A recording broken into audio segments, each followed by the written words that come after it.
This video I'm going to be showing you how to make a custom passcode on the iPhone 16 Pro Max. It's really easy to do. Now, first thing you're going to want to do is you actually just want to go over to the settings option right here. Now, as you can see, if I turn off my phone and try to turn it on, as you can see, it is currently 6 digits.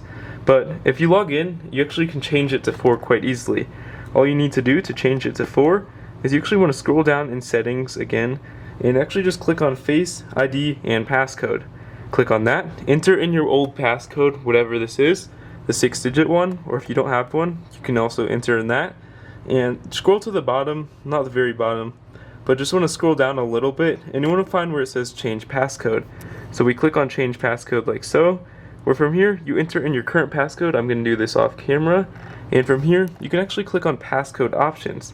As you can see, if we just click on passcode options right here, you can just see you can either do 4-digit, 6-digit, custom numeric code, or custom alphabetical order. So I'm going to do that, and then I'm going to enter in whatever this is. You can enter in your passcode and click on done, and it will actually make you enter it in again. And from here you can actually change your passcode, simple as that, to a custom passcode.